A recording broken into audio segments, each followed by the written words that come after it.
Hello, beautiful souls. Today is Sunday, October 5th, 2025, and I was getting ready to do the Astro energy post as I normally do in writing when I'm like channeling and stuff. However, I was guided to do things a little bit different today, and so I pulled out my Kali deck and I just asked Spirit, what is the energy for today going to be giving us, with the Kali deck? And I got Chanamasta, which is a very powerful card to get. And I'm going to get into this along with the Astro energy for today.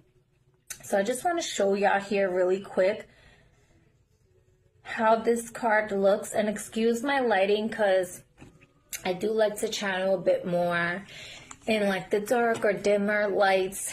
And so anyways, and then I'm going to briefly read what it says just very shortly because this deck is very intricate and it goes really in detail. But the reason why I decided to do it as a reel is because this energy is really pushing us forth to get out of our comfort zone into our north node. And my north node requires me to be put a little bit more on the screen, and that can be a bit uncomfortable for me. However, it's part of my journey, and I absolutely love doing the Astro energies, and that is part of my journey and whatnot. And so we have it early in the middle of the night. Today we had the moon conjunct the north node in Pisces, and this is all about media. And right now there's a big emphasis on social media and how we are communicating with each other and how we are connecting with AI and the illusions of things in our imaginations and our magic and all these things. And the thing with the North Node, I don't have my North Node in Pisces. However, especially if you have your North Node in Pisces, you're going to see a big shift when it comes down to medicine, when it comes down to alchemy, when it comes down to mental wellness, the subconscious mind. And we can go on and on and on about that.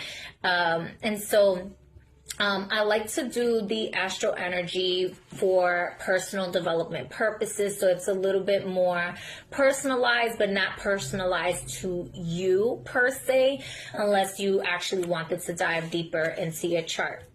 So this moon conjunct the North Node is really going to propose certain like challenges or nudges to push you out of your comfort zone to your true north, to your true soul's purpose, right? In the spaces that is not in alignment with your South Node or your past life, but bring reconciliation and release, a clearing in that space, and have a new contracts being set up, new proposals of life in that space, right?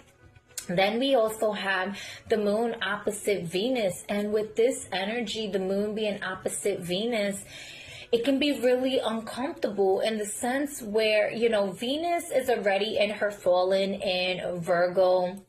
She likes to like nitpick. Maybe she's not seeing her worth in her day-to-day activities and like all the work that she's putting out. Her worth value is like, I'm worthy of more than this than what I'm receiving. And so it can feel like a drain or a detriment in a sense. And the moon in Pisces with that North Node conjunction is like, yeah, homie, you are worth more. You should be valued. Your cost to value is not matching up. And so what needs to be changed here? What needs to be reevaluated or renegotiated and restructured here. How do you honor your true love's frequency and purpose here, right? And so there's going to be a lot of like dark mirrors in this energy here for really deep reflection, a bit of like hermit mode, or even like hangman kind of card kind of energy type thing. But nonetheless, there's also going to be an in conjunction later on in the day with Mercury, which also kind of connects with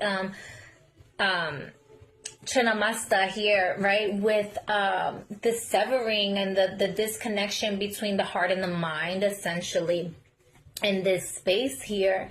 And we're going to get into that because that's about true liberation. So we also have the moon trining Jupiter early this afternoon. And so this in itself, Eastern Standard Time.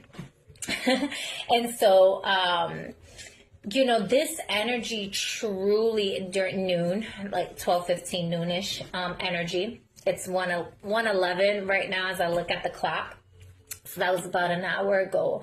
And this moon trine Jupiter really asks you to have faith and trust in the philosophies of your soul, in the presence of your soul being your savior, your soul liberating you and detaching you and removing you from any and all people, places, situations, energies, entities, beings that's not serving you anymore, that's not really in alignment with your highest good, while still honoring the wholeness of oneness, right, of source energy, because everything serves a purpose. Just because it may no longer be serving you anymore doesn't mean that it's not serving someone or something for whatever purpose it is. But, you know, your attachment to it may have become a detriment and draining, and it's pulling at that, like,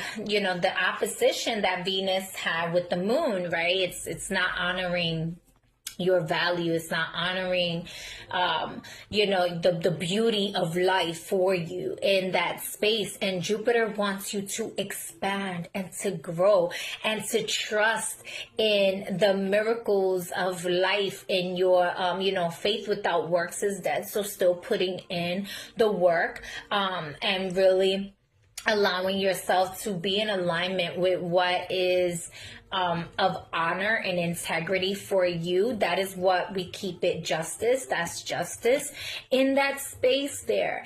And then we also have the moon conjunct Saturn in retrograde in Pisces. And so this is like where it's like, okay, what cord cuttings do you have to do in order to truly keep you in a space of liberation and liberating others from the spaces that's no longer serving them, where it may have been a tradition in your lineage to maybe eat a certain food or go to a particular place or do certain things that truly has been a detriment to yourself, that truly has not been in honor of your justice, in honor of your soul in that space, you know, honoring the sacred of healthy discernment and boundaries. And Saturn energy is very spiritual. It's very much about soul contracts as well, right? It's all contracts essentially. And so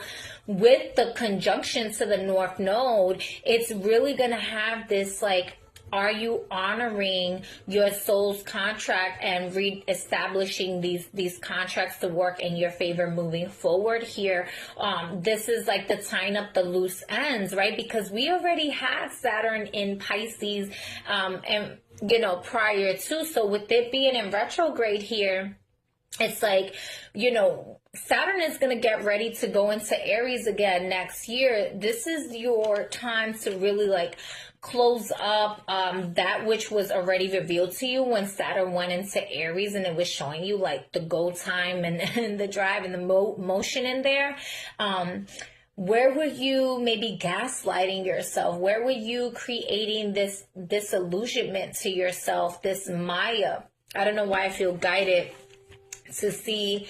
Wow. Yeah. So in the bottom of the deck, so we have the number 4 with Kali Mahamaya.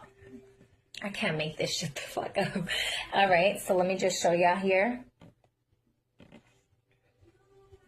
So everything isn't always what it seems to be like. And so this is why we get presented with certain soul lessons and opportunities. And when we choose to ignore what has already been taught to us, to what has been shown to us, essentially we choose to hurt ourselves, and we can no longer blame others outside of ourselves due to that, right? And then moving forward, we have Mercury. I just want to make sure I get everything because this is a real IG's not letting me go live, y'all, but I love y'all all, so let's go. The moon will go in conjunct Mercury later this evening, and that again, that's the separation with the intellectual mind and the heart space here. And then the moon is going to ingress to Aries, which we already are in the 3-day process that connects with the waxing gimpus into the full moon, which is happening tomorrow. So this energy is very, very strong, very potent here. I highly recommend that maybe do some like candle magic as you write out, you know, maybe some new soul contracts with yourself, or communicate, maybe write a love letter to yourself, you know, especially in the spaces where there may be some separations of certain relationships that were not meant to be in union, but it was feeding the ego. Right? There could be a lot of super egos that was showing out and doing things, and you see like a ripple effect of certain challenges or you know, certain things going on because it wasn't really in your alignment for your highest and greatest good. Maybe you're being called to reevaluate, or it could just be a slow down, you know, pace yourself through that journey. If it is something to move forward, it could be that maybe there's some like loose ends that you have to clear up from your past, or, you know, you need to take it one step at a time of what it is that you're building and establishing. Perhaps you are needing additional resources or something like that external to you to come in to assist you and guide you with this. For some of you, this is like a teacher. Nonetheless, once the moon ingresses into Aries, shortly after, we're going to have it conjunct Neptune, and then later on we're also going to have which is more October 6th energy, but going into it in the middle of the night, we're going to have the moon sextiling Uranus. And so there's a lot that's happening today in this Sunday for your great enlightenment, for your opportunity to really say, you know, connect with the Most High within you, heart to heart, soul to soul, your spirit guides, the angels of your lineage, the ancestors of your lineage, your star council, all the beings of the universe that work in favor of your essence, your guides that are alive and transcendent, both known and unknown to you. That are both known and unknown to you, to really sit in council as you journal today, as you're journaling, as you are writing your letters to yourself, to your ancestors, to the universe, whoever it is that you are wanting to send this energy out. I highly recommend that you burn that paper, use the ash. You can use the ash and create it into like a black salt to create a sacred boundary of protection from any energies that is not that which you are calling in, and, you know, place that, whether it be in your front door or your windows or specific areas, maybe corners of your home, whatever it may be. But definitely anything that has to do with relationships, any type of relationships, but especially your family dynamic and your closest romantic connections here, right? So mother, father energy, anything to do with siblings, anything to do with partnerships here. These are the biggest areas that are going to be triggered with the opposition of Venus, and then also with the conjunction of Saturn, because these are the lessons, the connections that we had in order to learn particular lessons or to establish stronger foundations for longevity, for generational wealth here. And so, as I mentioned, I am going to be reading to y'all a little bit more about Chanamasta. And with Chanamasta, what I really like about this card, when I had first connected with this energy, it felt really intimidating, however, and really emotional. However, the severing of the head and the body is talking about true sovereignty here. The parts of us that had been so deeply attached to a certain identity of ourselves that we kind of forget the purpose of our greater selves, right? And this could even be on like, you get so attached to an insecurity that you forget how awesome you actually are. You get so attached and connected to the spirit of doubt that you have deteriorated your confidence in vocalizing your truth or stepping into a position that is your divine right to be in, and you kind of self-sabotage or create subconscious like psychic attacks to yourself, not realizing that you are divinely guided and protected in that space, and so nobody can actually take that which is yours away from you. But what does need to get severed is the energies that is not true, the energies that's not yours, the energies that's not meant for the energies that's keeping you from your highest good, right? That's keeping you away from really honoring the potentiality, and not just the potentiality, but the actuality of who you are in that space, right? So that's why I say it could be emotional, because sometimes it's subconscious, the things, the people, or situations that we are attached to. So it says here, sacred severance is her radical grace. She is our soul's power to shed and survive, to outgrow and evolve. When the soul needs to separate itself from that which is once relied on, be it a view of ourselves or the world, or a group or belief system that cannot support the truths of the heart. She is the capacity, the sovereignty, and the courage required for self-liberation. Systems of oppression within your mind and your world will be overcame. You have the power to sever your attachments to the past and focus on the inner generations and orientation, healing into a path that is worthy of your heart. So there's a lot more that this says here, but again, going into even the connection with Jupiter here that we have later on, this is going into your faith. This is going into your philosophies. This is going into your religious views or your spiritual views and what that means for you. This is also like dismantling any indoctrinations that's been holding you back, or that's been keeping you from really being open-minded and exploring more, or getting to know yourself on a deeper level. Perhaps you're getting too caught up on what has been written by man rather than going deep within thyself to feel, hear, listen to what is coming through from your soul's guidance in there, and your highest consciousness. And so that is going to be your invitation for today. May it serve you for your highest and greatest good. Peace, y'all.